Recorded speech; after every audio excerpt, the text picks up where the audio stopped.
Welcome to the Fit for the Kingdom podcast, episode 20. You're here with your hosts, Matt Mischewski and me, Toma Moneka-san. Good morning, Matt. Good morning. How's it going? Very good. Very good. The young are apt to imagine that of which they are ignorant to be wondrous sweet. And as the foolish moth hovers around a light and persisting in coming too near, it perishes in its inquisitive folly. So they perish through their unwise approach to forbidden pleasures.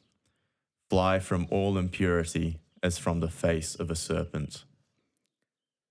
And that is a reading from St. Francis de Sales' Introduction to the Devout Life. It's part 3, chapter 12 of Purity. So as you can tell, that is the topic of today's podcast: purity, lust, chastity, masturbation, porn. All of these hot, scary words, which we're going to get into, because this is something that needs to be put into the light. And I think that's ultimately the larger theme of the podcast, that it's such a taboo sin, it's such a taboo conversation.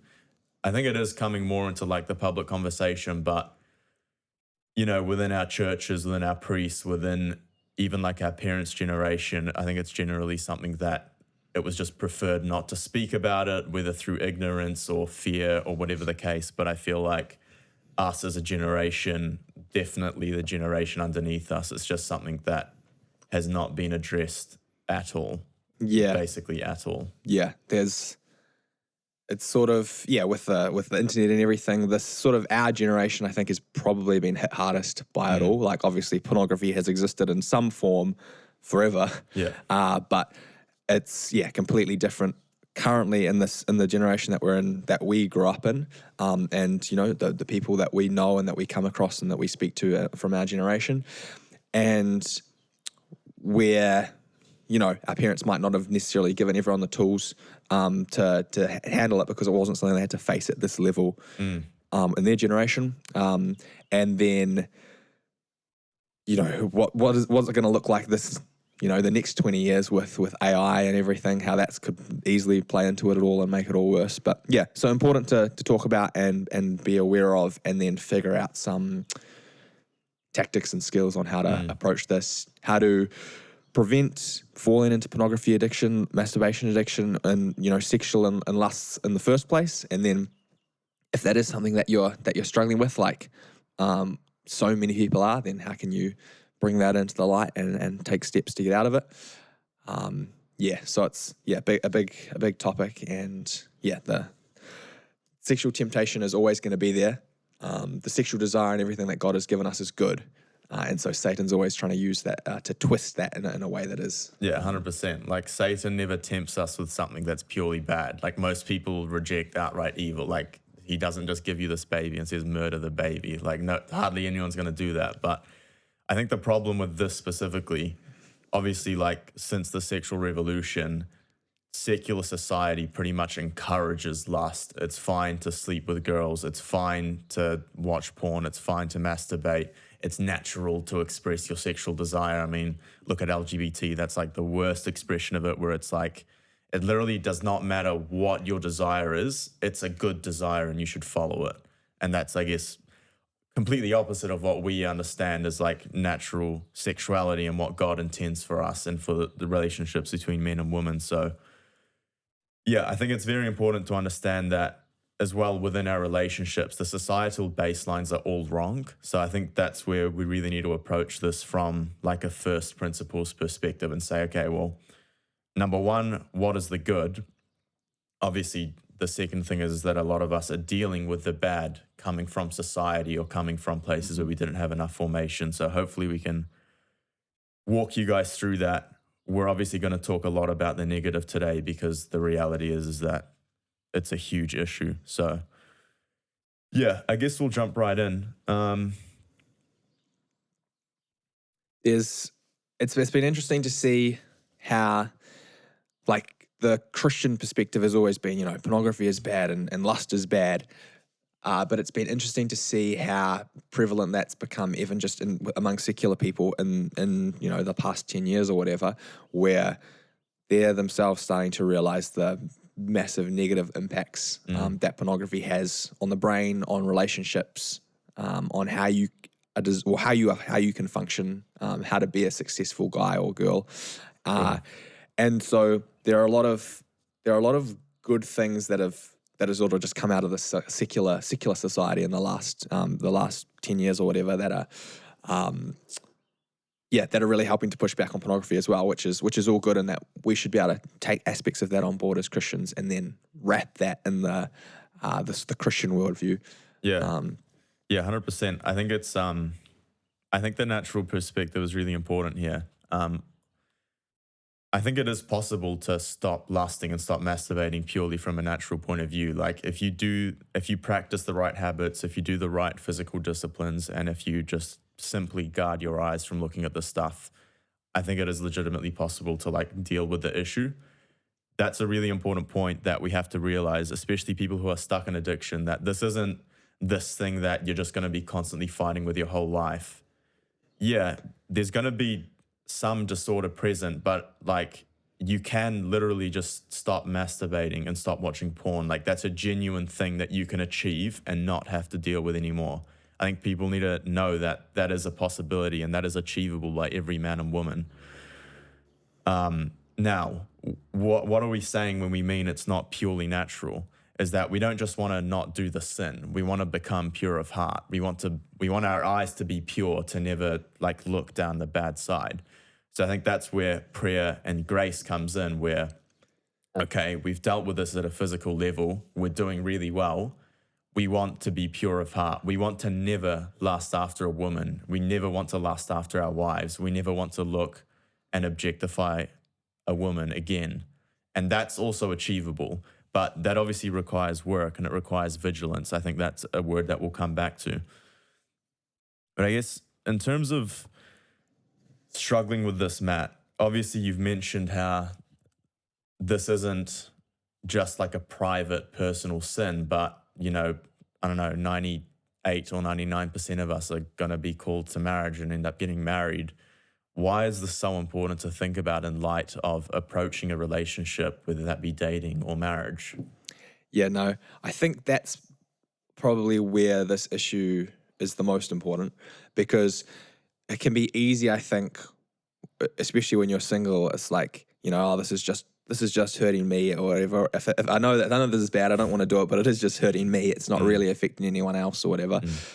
But it actually, yeah, it affects you in so many ways, and then it also affects your relationships in the future and the way that you just look at women in the future, if that's speaking from a guy's perspective, where relationships become much harder.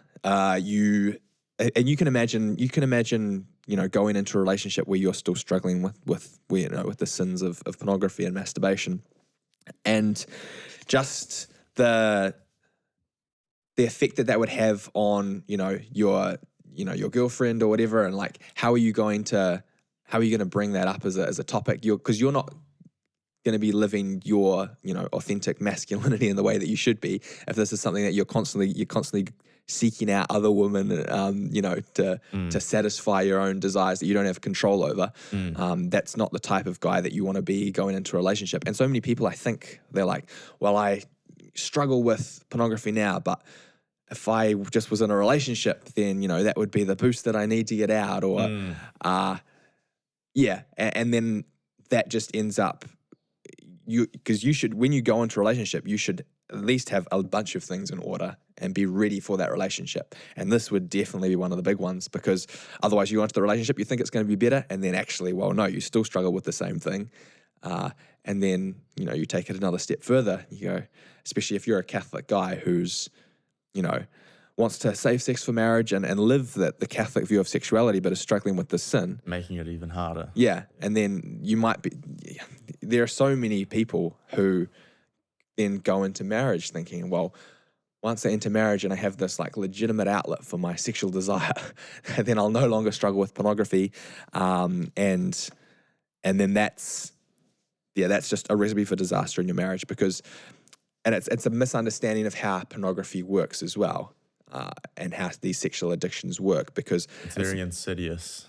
it's not just the fact that, it's an outlet for your sexual desire. It's the novelty of it, the fact that you can, in 30 minutes see as many different women as you want and like do as many different, new and novel things as you want to see, sexual stuff. So that's why, it doesn't just disappear once you're married and then, man, massive damage can be caused there in marriages.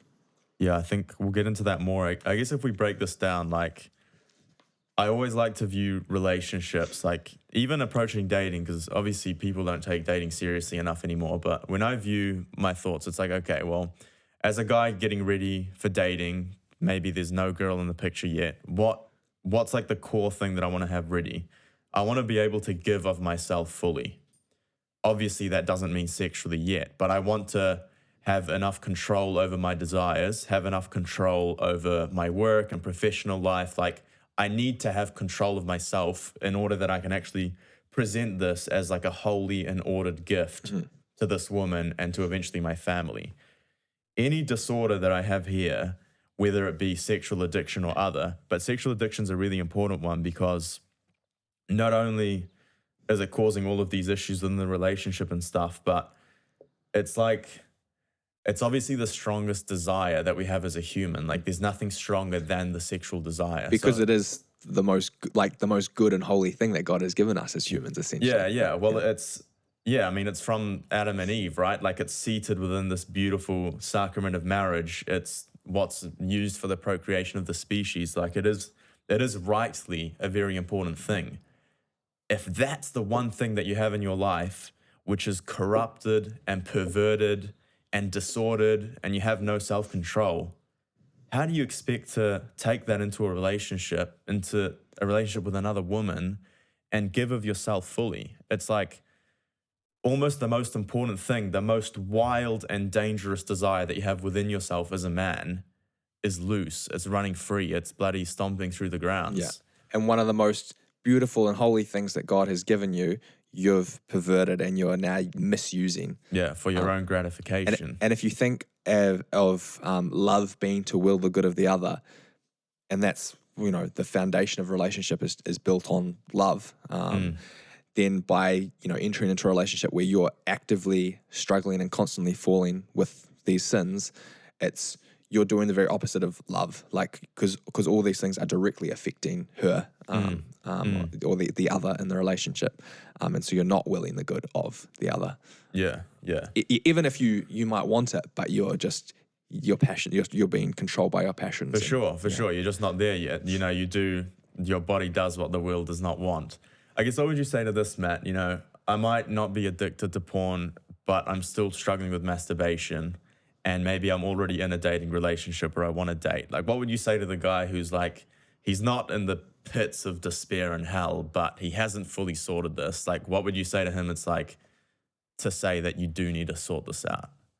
Yeah, I think that's two different aspects. So one, if you're not in a relationship yet, but you're still struggling with it, but maybe you're much better than you used to be, or you're not in the depths of hell, like you're saying, then I still think best that you continue to work on yourself before entering that relationship, because and like with any other aspect as well, you want to make yourself as much of a gift as possible to the other in the relationship. And it also, when your mind is clear, right, and you're not constantly being like overridden by sexual thoughts or desires that are clouding your judgment or whatever, then you can make better decisions about going into a relationship in the first place. Man, that's an insane point, because it's like if you do have this disordered attachment to sexuality, or let's say like the physical aspect of a woman, then that's already going to cloud your judgment and even like choosing a girl. Mm-hmm. Yeah, for sure. And so, yeah, and I think if you're someone who's struggling with a little bit, but it's not as bad as it could be, or you've come a long way from there, well, that's great. Like you've made good steps in the right direction. Just keep doing that. And I think. I don't know if there's necessarily a hard and fast rule of exactly this is what you have to be like before you enter a relationship. But I think you should have confidence in yourself that this is something that I have under control. And that doesn't mean that if you fall sometime in the future that, I was wrong to get into this relationship in the first place or whatever. But I think you should have that confidence, that self-confidence within yourself that I've overcome this to a point where I now have control of my desires. And then obviously we all sin and we all fall short at different times in our life in many different areas. So we're not going to be perfect. But I do think, so it's not, I don't think you can draw a hard and fast line.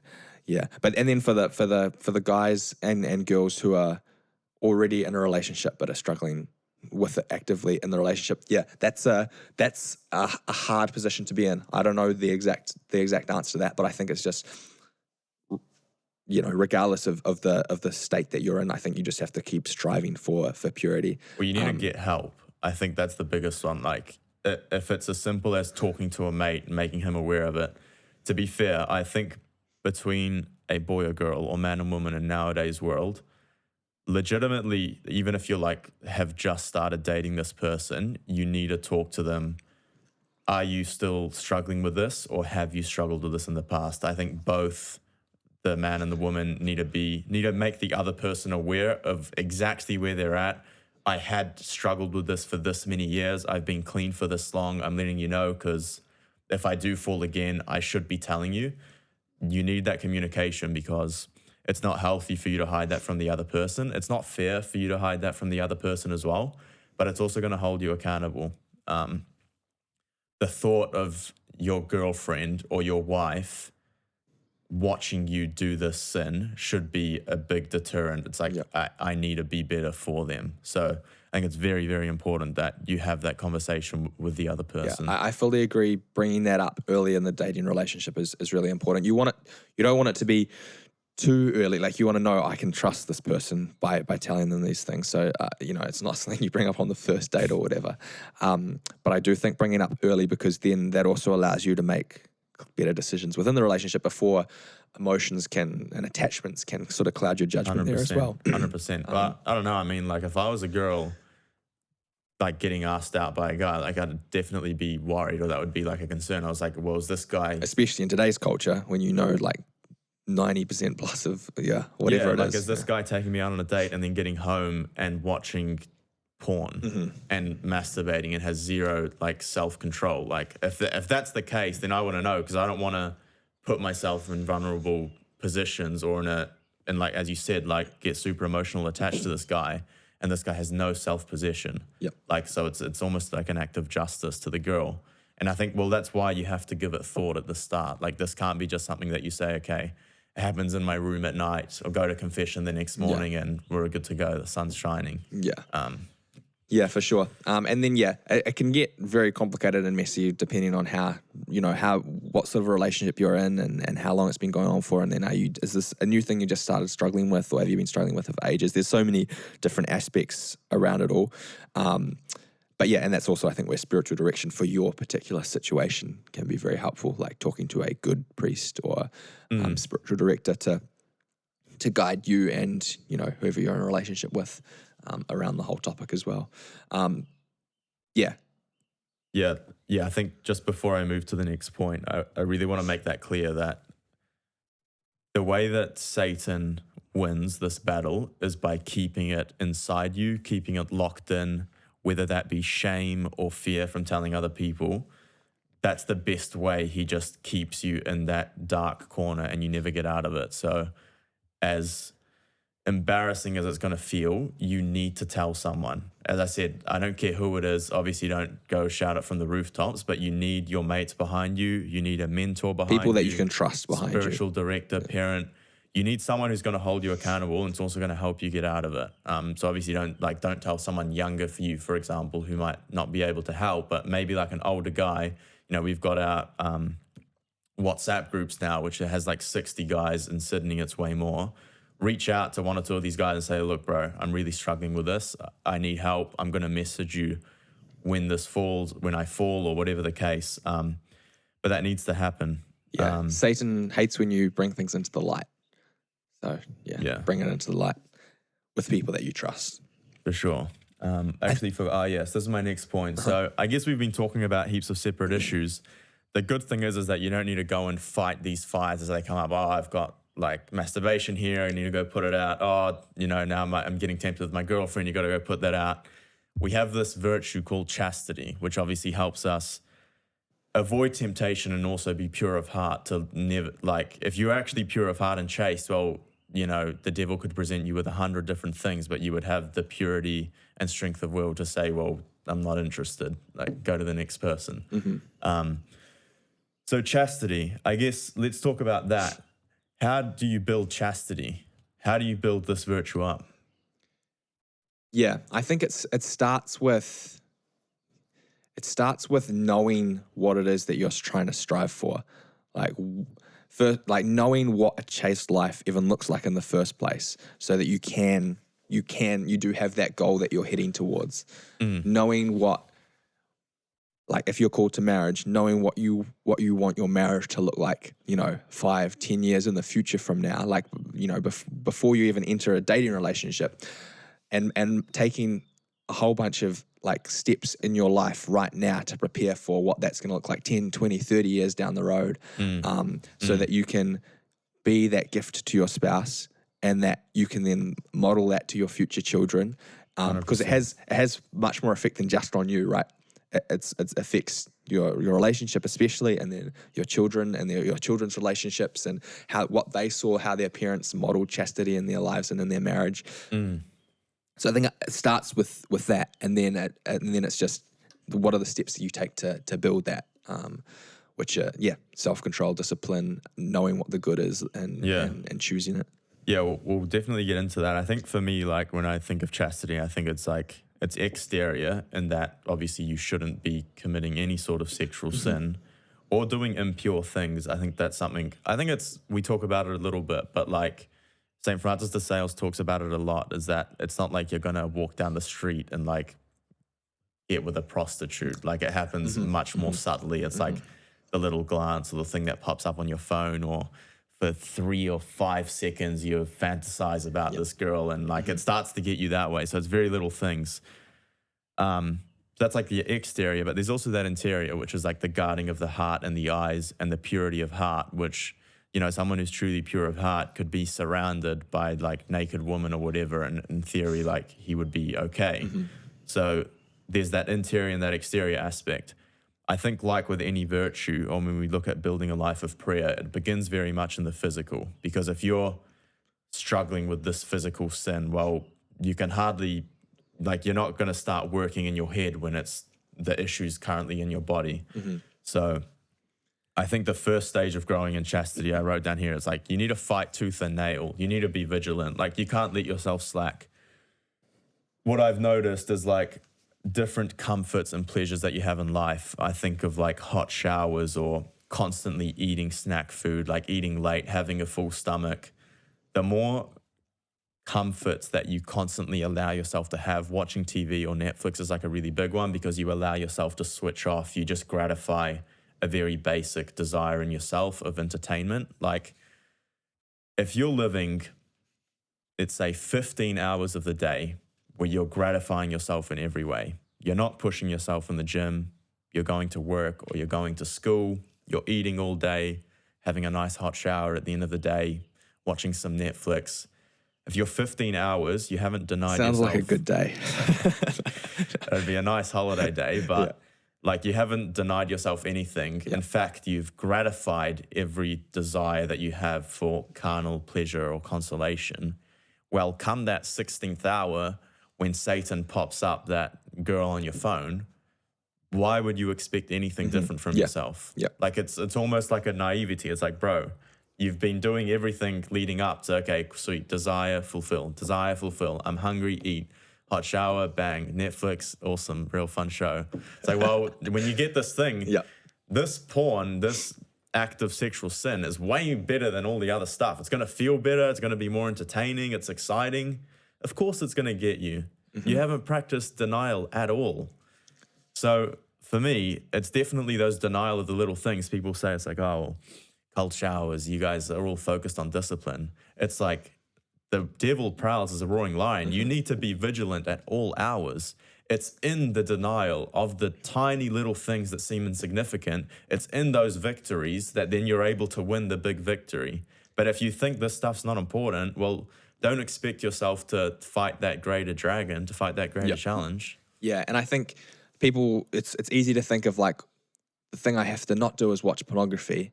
And then you all of a sudden you're at that point where the porn's right in front of you, and like, oh, it's a massive fight to, you know? Yeah, So you got to win those little battles before that lead up to that. And B, I would say, like in my own life, I found it real useful to be even maybe way more careful than you need to be or whatever. So like before any movie that I watch, I'll always read through like the parents guide on IMDb and look at like sexual content. Is there even anything in here, even just like remotely sexual, that I should be aware of before going into the movie, so that either I don't watch the movie at all, or I know if there's a place I need to skip or whatever it is, right? Like where, so I'm prepared to know what's ahead just from watching the movie, even if it's like just one scene or whatever, like so I know exactly what is coming up. So just taking those extra steps to be aware and to, you know, win the battle before it even hits you, type thing. Yeah, I love that, because you need to go above and beyond it. Like if you're doing the bare especially minimum, for this. well, that's the thing. We've been talking about how important this is. Like you don't just want to, hey, do the bare minimum and hopefully I'll be fine. You want to be going way over the top for this. Another one that I mentioned is sleeping in. Like if you're not getting up at a fixed time, if you're allowing yourself to sleep in, that's a really big one, I think, for sort of just letting yourself loose, letting yourself slip up. Yeah. What one other aspect I wanted to touch upon briefly is, like, obviously Fit for the Kingdom, we're very much focused on, you know, speaking to young guys and everything as well. And pornography can often be thought of as being like primarily just a guy's issue, which is actually not true. There's you know, a lot more and more girls and women that are struggling with the same sin and addiction as well. And I think, especially as like a Catholic woman, Catholic guys as well who I've talked to have felt this way too. But I think especially as a Catholic woman, if you're struggling with you know, these sexual sins, you can often feel like I'm the only Catholic girl struggling with this or whatever. And that can be very isolating and make you feel far less likely to want to bring it into the light at all. And I know that's definitely been true with guys that I've talked to in the past. So I think even more so that would be true with like Catholic girls. Right. So I I think they're even more sort of closed yeah, in. especially because they're like, oh, it's a guy's issue. It's like it's an issue that people who aren't Catholic struggle with, you know. And I'm both of these, and I'm still struggling with it. But I think even if you're someone in that position, even more important that you bring it into the light. Find, you know, some, like, you know, a good group of good, you know, some girls that you're friends with who you can trust, and bring it to the light, because the issue of pornography is actually such a widespread thing that, as even though it's not, like, in secular circles, I guess in Catholic circles as well, it's become so normalized and accepted in many ways too. An interesting. Yeah, well, how would you say it? It's like accepted? Like we know it's bad, but everyone we know has everyone does it. Like, people will joke about it all the time. Yeah, but, They trivialize it. Yeah, for sure. And people will know that it's bad. Like that aspect is now very, very true. They know the addictive aspect to it, but it's like my wife was helping to lead a Catholic small group session for girls, and the issue of pornography came up, and like some of the girls were saying like, they're saying, you know, they just saw it as a thing that guys always did. Like, it's like they were resigned to the fact that, you know, if I'm going to date someone in the future, I know he's going to struggle with pornography, and that's just something that I have to figure out how to live with or whatever. It's like so sad. Yeah, how that must be a horrible position to be, like a girl who's like looking at the world, looking even at Catholic guys and thinking like, it's just something that they do that I have to figure out how to deal with. So that's something that, as men, we're called to be better than that, change that perception, especially among, you know, girls who are Catholic. For sure. We don't want them thinking that. Well, I've been posting a lot of like the church fathers on my Instagram story, and like I ask obviously ChatGPT to get me those quotes to like focus on the specific aspect, but all of them will say like the true king is the one who's in control of his passions. Like that, all of them have said that in some different way. It's like literally none of the external world matters. You could be rich, you could be jacked, you could be whatever you want. If you do not have self-control, you do not have self-possession of the most important thing, which is you and your body and your passions and your intellect. Like the one thing that matters, you haven't got under control. Yeah. Well, I wanted to talk a tiny bit more about that group struggle because I know you had this cool thing that you told me about that you did with your brothers, which do you want to Yeah. talk about So, that? well, it started from like friends that I would talk to who said that, you know, among you know the brothers in their family, they would check in with each other and see how everyone was doing in regards to just to chastity, and so that was something that I thought was awesome, and so have decided to try and bring into my own, you know, with my own brothers and everything, just checking in on them and how they're all going, and then encouraging them to check in on each other as well, just so that I think, you know, within a family, those are the people that you should be able to trust. You know, your brothers are the people you should be able to trust the most.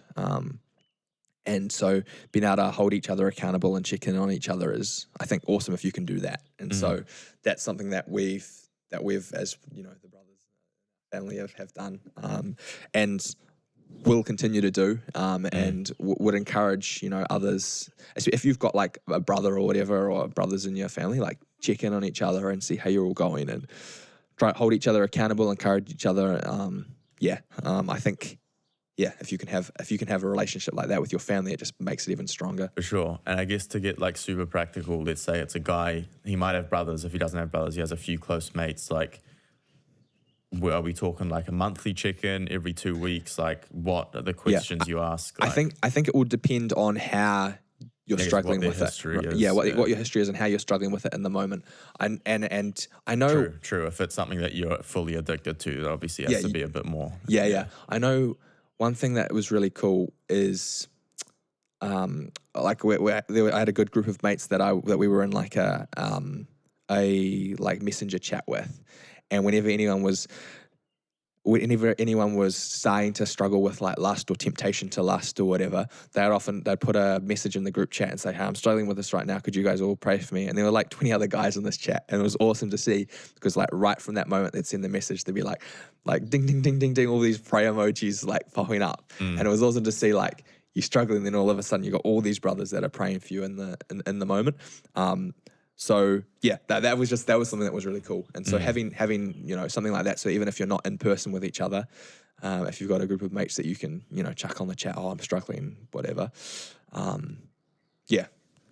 Having them all be able to pray for you and everything is really good. Yeah. So definitely, if it's something that you're struggling with in the moment, you need one or two guys who you're pretty much checking in with daily or whatever frequency you're struggling with it. But even like, let's say you didn't like just do it in the moment, or you didn't like fall the night before, like, "Hey guys, like I'm having like a good day." Like you got to sort of stay on top of each other in that way.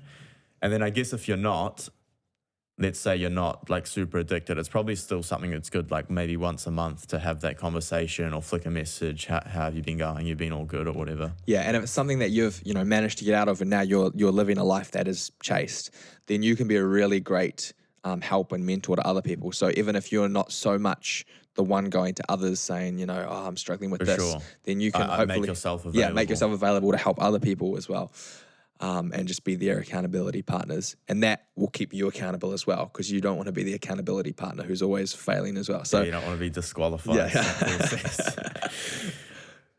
Yeah. Mean. Cool. Well, I guess, do you want to talk a bit about, I guess, pornography within like dating and marriage? Maybe just briefly. I know we already talked about it a bit. Yeah. I think highlight the fact that it is the foundation of relationship and marriage. The chastity is, and so attacks on that foundation are going to make that foundation weak. And so you want to have a strong foundation going into relationships, and then especially going into marriage, because pornography within marriage strikes at the very heart of your marriage. So you don't want that. Man, that's insane. I can't even imagine that, because I guess it would make your spouse like question their self-worth and everything. Yeah. No, I think it would be an extremely difficult position to be in for the spouse. And there's so many.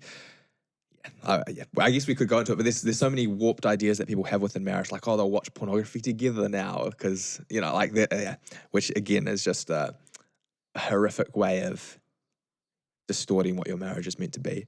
But there'll always be temptations to sin and lust in your life, within your marriage, that never goes away. But like you're saying, you can reach the point where it's much where you know you've got control over it, and you're like, nah, push that away. And so just strive from this day to get to that point, and then once you are at that point, to continue improving and continue growing. Yeah. I think for me, it's probably like a bit of an extreme question to ask yourself, but it's like, if your wife got like a super bad physical injury and could never have sex again, would you be fine for the next however many years to have no sex and have no release? People I need a release, I need an outlet. Like, would you be chill? Yeah. Like, if you can answer yes to that question, I think that's... Yeah, and even if that's a fairly unlikely scenario for most people, right, where their wife is just completely physically disabled, there are always going to be times in your marriage where you are called to abstinence, right? And so if you're like, I can't even go a week or whatever, It's horrible though. It's like you're enslaved to that. Oh, you can't go a week. Well, bro. Like, that's not good enough. Yeah. And so you think, for example, like if your wife has just had a baby or whatever, it could be months before you can have sex again. And you have to be in that time. That's where you have to be most there for her and for your new child, right? And so if you're in that time, you're like, or you fall into sin and lust. Gritting your teeth. Yeah. It's like, those have to be the times where you are most on top of your game. And so that's why I mentioned earlier, if you're going into marriage thinking, this is a legitimate outlet for my sexual release. Yeah, you're actually screwed if you're thinking that. And I mean, obviously there is some element of truth to that, where it's like marriage is the way that God has said. Yeah. But if you're thinking of it like, I've just got to get this, the release or whatever, then I think that's a warped understanding of marriage, and will play itself out in so many ways within your marriage that are unhelpful. Yeah, well, I didn't even think of that. I guess like if you are getting married and you're having kids, you already have signed yourself up for what, like a minimum of like 1 to 2 months of abstinence. Yeah. Well, I think it would depend very much on the relationship and how horrific the birth is, and all these things. There are a lot of factors that would go into it. But regardless, by getting married, you're signing yourself up for periods of abstinence. It's not like, just whenever you want or whatever. And so you have to be in control of your passions. Yeah. And so it's a good question to ask yourself. If I could just never have sex again, like, would I be okay? If you want to be able to answer yes to that. Yeah. Yeah, 100%. And a way to be able to more easily answer yes to it is if like, well, for, however many years before I got married, I was in control, and and so then you can do it again. So, man, that's awesome. Like, I'm really struck by like the beauty of that. Like, I think it's really a beautiful and noble thing to.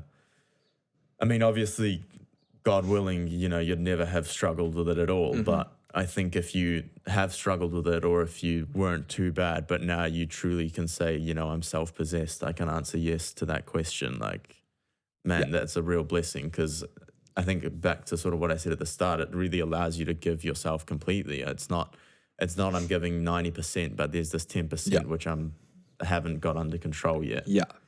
And if you think about even the marital act itself, it is meant to be a full 100% giving of everything you have, total, faithful, fruitful, like a complete gift of yourself to your spouse.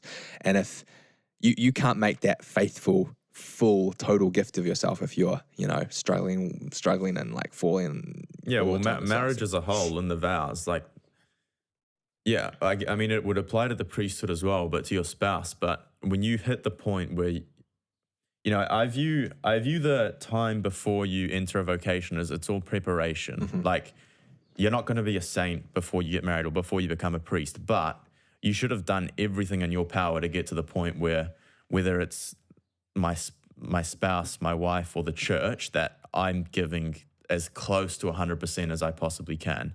And I don't have this glaring, obvious sin, whether that be lust, or whether that be gluttony, or whether that be, I don't know, pride, like maybe you struggle heaps with your temper or something, like whatever the case is, I don't have this attachment, which is going to be the thorn in my side throughout the rest of my life, because I haven't dealt with it. Like, you want to give of yourself as freely as possible. And what if you're someone like listening to this podcast who is married and is currently struggling with it in marriage? What would you say to those people? Well, I'd say you need to get your shit together is Yeah. what I'd say. Yeah. But that this isn't like, God always gives us second chances, which is such a beautiful thing. But tomorrow is not guaranteed. Like, what if you get diagnosed with cancer, mate, you're carking it next Sunday, and you've been 10 years married, and you've been struggling with this whole thing, and it's like, man, I never loved my wife purely. I never, you know, got the guts to talk about this with someone. I never got the spiritual direction. I never treated my wife well. I was always struggling with this addiction. And throughout your whole marriage now, throughout your whole vocation, you actually haven't lived up to it as a man. You haven't given yourself fully like Christ on the cross. That sucks, man. Like, you need to work as much as possible to hit this goal. And I think the other issues people have, we already talked about it. People act like it's not possible. It is possible. Yeah, I was going to bring that up. Yeah. Like, you're making excuses. You're saying, oh, it's because it's like a temptation, and like I'm not fully in control. Like, it's not grave sin because it's like, bro, it's not that complicated. You can deal with it. You should deal with it, and you need to get help. Yeah. No, 100%. Yeah. Yeah. Yeah. No, I just get annoyed at like it's like a real cope mentality. Like, people don't take ownership or they don't take responsibility. It's like, yeah, I could be doing some things better, but at the end of the day, it's like impossible to beat, or it's this real like. And with that fake, mindset, you'll never beat it. Yeah. Yeah. And I've seen lots of people who have struggled with it really bad, and then have you know, got on top of it and entered into great marriages. Yeah. So yeah, no, it definitely is possible, and that's the mindset you have to have. And I mean, I don't know, I find this helpful for myself, where it's like, well, can I go 1 second? Well, yeah, I can go 1 second without sinning, you know, like that's all good. So can I go 1 minute without falling into like lustful temptation? Yeah, I can go a minute. Well, that means I can go an hour. That means I can go a day. That means I can go 2 days. And obviously we know that we will sin and we will fall at times, but if you have the mindset of like, oh, I can do the next hour, I can do the next day, then I find personally that's a helpful mentality to have. Yeah, I guess like to the listener, like if currently right now you don't think it's possible, you don't see the light, it is possible. And guys and girls just like you have overcome this. So if you take one thing, it's that mindset shift where like you're going to get there, like you will make it. You need to get the help.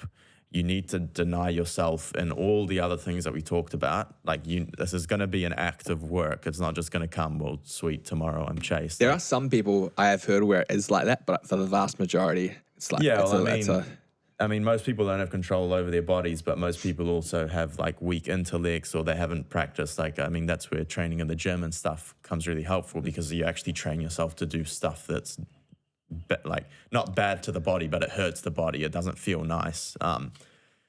But yeah, regardless of how easy or hard it is, you're going to have to do work, and you're going to have to be vigilant. And this isn't something that it's like, okay, 6 days on, 1 off. Like, I'm going to have a really good week, but then on Saturday, I was talking to a mate about it yesterday. It's like so many people get to Saturday, they have a sleep in because they're not working. They're sort of walking around, they're lying in bed. And it's like, bro, you're entering the danger zone right now, because you've been disciplined, you've been doing the right things, but now all of a sudden you lost that vigilance. It's Saturday and Sunday, you've gotten a bit soft, you're sleeping in. Well, like don't like become the victim if all of a sudden you fall to temptation, when you actually allowed yourself to stray into the danger zone and you weren't vigilant. You were scrolling on your phone in bed. Well, what do you expect to happen if you've struggled with this in this exact same way? Yeah.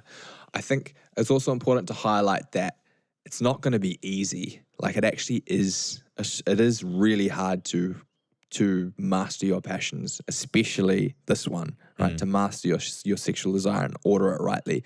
It's not going to be easy, and you're going to have to fight that battle every day, and say no to that temptation every day. One scripture passage that I've been thinking about recently is where St. Paul says, he's like, you think you're resisting, but have you resisted yet to the point of shedding blood? And it's like, it's such a great verse where it's like, you have to be, in order to get out of sin like this, you have to be willing to resist to the point of shedding blood. Like that's insane. No matter what it takes, I'm resisting this. I'm saying no to temptation, no to the devil.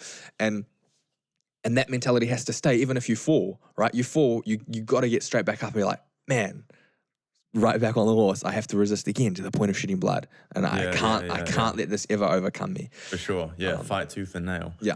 Well, I think like when you think about it this way, it's like we have the beauty of chastity and purity within a vocation. Taking a cold shower and doing a bit of fasting and going to the gym is a cheap price to pay for chastity. Like if that's what it takes, and going to bed on time and waking up on time for you to be chaste and pure, which are good for you anyway, man, that's brilliant. That's a great deal. Yeah, like, it's an amazing deal. Yeah. No, for sure. But yeah, for people who do struggle with this, it is a real struggle to get out. It's really hard. Yeah. So I think just being aware of that is a big one. Yeah. Good stuff. Well, yeah, I know you had some content here as well, Matt. Yeah, I guess we've talked about addressing the problem once it arises, but I guess do you want to walk people through a bit of what you've been working on recently as well? So I think because it is such a struggle to get out of once you fall into any sort of addiction, I think the biggest gift that you can give your children, when you have children in the future, if you have children now, parentless, for parents or for people who are going to be parents in the future, is if you can give them the gift of the tools to be able to avoid falling into this addiction in the first place. I think that's one of the greatest gifts that you can give your children. So if they can never have to struggle in that same way with it, I think that would be an amazing gift that I want to give all my children, right? I want them to always be able to say no to lusts and temptations. And in order to do that, I think first, in order for your kids to be able to slay the dragons, they need to have the tools to slay the dragons. And the only way they're going to get the tools is if you give them the tools. And you can't give them the tools if you don't know even how to slay the dragon yourself. So first thing is for you to be pure, and then to build within your children the response for what do they do if they do see some pornographic image or whatever it is. So yeah, that's a whole aspect that I've been pretty passionate about and thinking about a lot in the last couple of years, because the stats show that most kids see or are shown pornography around 8 years old, which is, it's often through no fault of their own. Someone shows it to them at school or whatever it is. And then that leads to further curiosity and then addiction down the track. And so with, and this is exactly what we see in our generation. And so, yeah, I think we'd all do really well to think, how can we prevent that same thing from happening to our children in the future? And I think the biggest, there's sort of two aspects to it. A lot of people will be like, you will be like, I'll just put all the protections in place, all the internet filtering software, and I'll just prevent them from ever seeing this stuff in the first place. Which, by the way, I don't think many people do that at all. Like, you will get shown porn without even looking for it online. Yeah. And so that's what I mean. Like, even if you were like a super vigilant parent who was like, I'm going to do everything I can to protect this from ever, being shown to my kids everywhere, you're always going to see pornography somewhere because porn is everywhere, even if it's at someone else's house or a friend shows you it or whatever. So while it's great and a really good thing to put these protections in place for your children and for your house and for your family, what's more important is building in your children the response for when they do see something, see some pornographic image or whatever it is. So minimizing exposure is a great thing, but we have to be able to build the response in them so that when they do come across porn, the automatic response that you want to build in them is sort of three things. The first is that this is not a good image for me to look at. I shouldn't be looking at this. Number two, I'm going to look away. Like, I'm going to guard my eyes and bounce my eyes and look away. And then number three is I'm going to, especially like for younger kids as well, I'm going to let my parents know that I saw this or whatever, which then is very useful for you as a parent to sort of, how can we prevent something like this from happening in the future? Yeah, and I guess also talk to the kid about it, not just let it and sit explain. in his head. Exactly. So if you can build those three responses to in your kid as an automatic response every time they see some image like that, I think that would be amazing for that kid and be super helpful for them. So some practical ways I think to build that is you can, from a very young age, build up the idea of what a good picture is and what a bad or a modest picture is. So like we look at pictures that are good, but we don't look at bad or unprivate or immodest images of people or if we just see people dressed immodestly or whatever. And if there's images do show up, then we come to mum and dad and we tell them so that they can help prevent such images showing up again in the future. And so examples of this might be something like a lingerie model on the back of the bus as you're driving past, or an ad on TV at a friend's house with a modestly dressed woman, or people on the beach in bikinis or revealing swimwear. And it's actually, I think, very easy to make the connection as young kids of what an immodest image is. The catchphrase from my parents that's still stuck in my head whenever I come across like anything like that, it's like, well, guard your eyes, your eyes. And so that's something that I still do, right? As if you come across like, oh, guard your eyes. And if you can aim to build a relationship with your children where they feel like they can come to you for advice or guidance or questions or tell you anything that might be on their mind, that's what you want to aim to build. But then in order to be able to build that, it's super important how you respond when they do come. Like, you can't respond like in shock or anger or whatever, right? Where it's like, oh, I don't think I'll come back to that. Because even if they've messed up, you have to... You want to get them to the right place, not like burn them off. Yeah. And in the same way, so if they've accidentally been exposed or unintentionally exposed to these images in some way, let them know that it's not their fault at all. They haven't done anything bad by accidentally seeing something like this. In fact, they've done an amazing thing by guarding their eyes and then coming to you. Yeah. Man, because I can already imagine how shameful of a thing it would be. Or like if the kid thinks, oh man, I've screwed it up, and now dad's yelling at me, and it's like, man, you instantly lose. And you'll never come back again to them. Yeah, so super important. And then I guess one more, if you could add like a fourth point that you want to build in your kids when they come across images like that, is that the person that they see in those images, or whoever it is, like that person themselves is not inherently bad in themselves. Like that person has an inherent value and dignity as well that they might not even potentially be realizing that they're misusing. And so if you can build a potential fourth point would be offer up a prayer for that person who's misusing themselves in that way. Yeah. Which is a good way of tying it all in with showing. That's a beautiful response. Yeah. Well, I think it also instantly, like, let's say you're still in the moment with that image, I think it instantly takes you out of the mindset of like lusting. It's like, oh, I'm going to pray.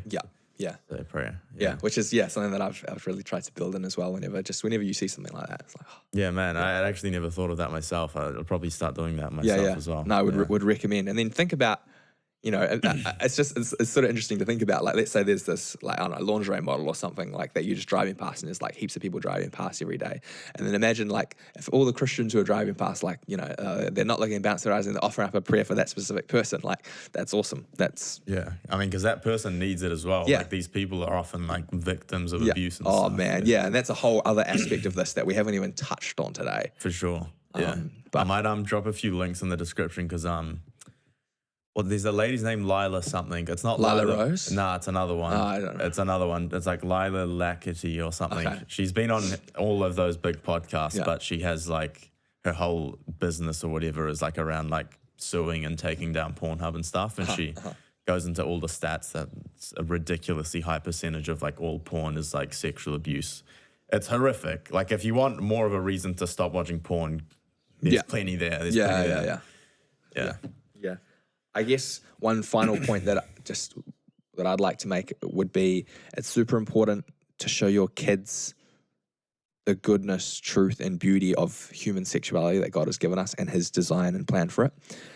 And so in an age-appropriate way, like at every level, that builds into this healthy understanding as they grow so that, it's not a bad thing. It's a really, really good thing. More than that, it's a holy thing that God has given to us, and He's designed it to be used in a specific context of marriage. So I think within your family, it's important to, in age-appropriate ways and everything, to be open about that, open about sex and not make it this, theology of the body, not make it a sort of a taboo topic that no one talks about, and because then it can come across as, well, maybe it's like a shameful thing or like whereas actually, no, it's a really, really good thing. But then at the same time, keep it dignified, like non-explicit, because it is, and respectful, because it is such it's a holy thing as well. We've got to be careful how we approach it. But then if you can get that idea of what good, true, beautiful human sexuality looks like, that is God's plan, then that even more puts pornography. It shows it for the ugliness that it actually is and the distortion that it actually is.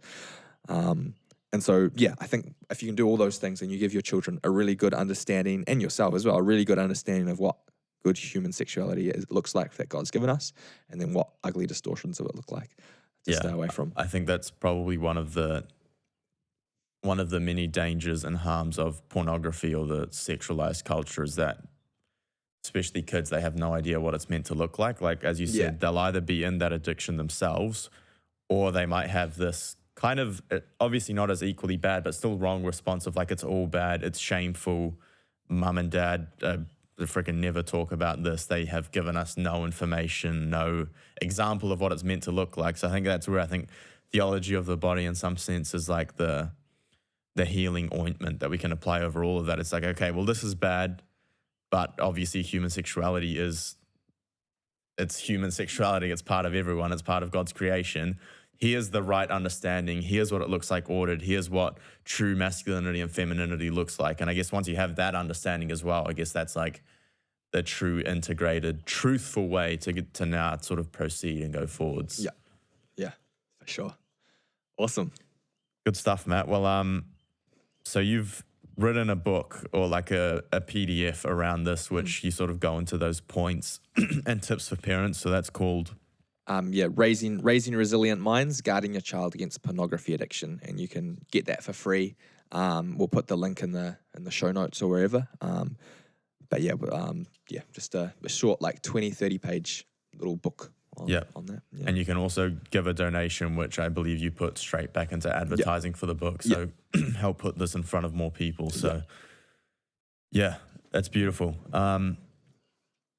I guess we'll go into the closing comments now. I wanted to say, I think I've already written this down anyway, but myself and Matt and all the other boys involved with Fit for the Kingdom, message us, reach out to us, ask us questions. Like, we're here for you. Yep. This is for you. We're not doing this because we enjoy looking at each other in the eyes and recording a podcast.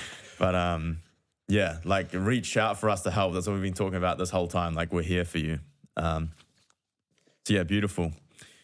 If you enjoy this podcast and align with the mission, please subscribe to the YouTube and Spotify page. It's an easy, free way to support and help spread the message. You can also leave us a comment on both YouTube and Spotify if you enjoyed the episode, and you can leave us a 5-star review on Spotify. Now, if you'd like to support the mission financially, a huge thanks to those who already have. We have a weekly donation link for both Australian and New Zealand people. So it's like an Aussie and New Zealand dollar, so you don't get charged like extra conversion fees. That's on our website. It allows you to hook up your card for a recurring donation and gives us a small level of funds to help support the events in the pod. For example, paying Manzi for his work today behind the mics, and the boys on the cameras as well, actually. So if you choose to do this, we have also created the Kingdom Patron Circle, which Matt is a part of. So pretty much anyone who does choose to support this mission, a way that we can sort of give back and help support you guys a bit more, is to join this inner crew.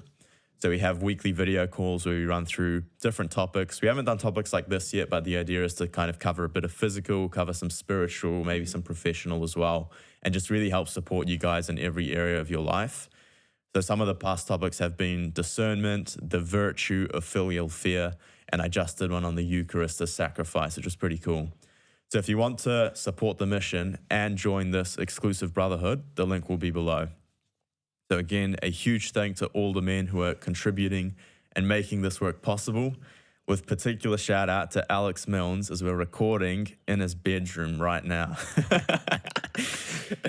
But yeah, we invite you to consider supporting us and joining us on the front line. If you have questions for us, comments about the podcast, or guests or topics that you'd like us to cover on the podcast, please put those in the comments section. If you're not already following us on social media, you can follow Fit for the Kingdom on Instagram, Facebook, and YouTube. The tag is at KingdomFitNZ on all of them.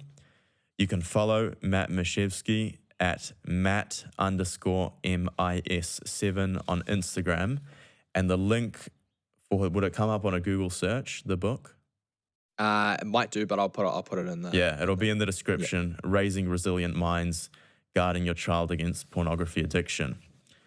You can follow myself at TOMAS.mones, MONES on Instagram. I'm on Twitter and YouTube as well. I post shorter breakdowns of similar topics to this on my YouTube page and Spotify page. So if you wanted some little top me ups between these longer podcasts, they're all uploaded there on YouTube and Spotify. Last but not least, you can follow Malachi, aka Manzi, at MANZY Music on Instagram. He's making some mean beats over there. And that's pretty much all we've got for you guys today. We're just going to close with a St. Francis de Sales quote. But yeah, huge thanks to Matt. Please keep us both and the team in your prayers so work like this can continue happening as well.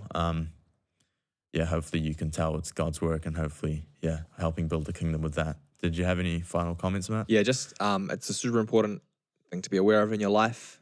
Talk about it with your brothers, your close friends. Bring it into the light. Strive to win the battle. Yeah, into the light. I think we'll probably try to get the title, something like that, because that's definitely the theme. So to close with Francis de Sales again.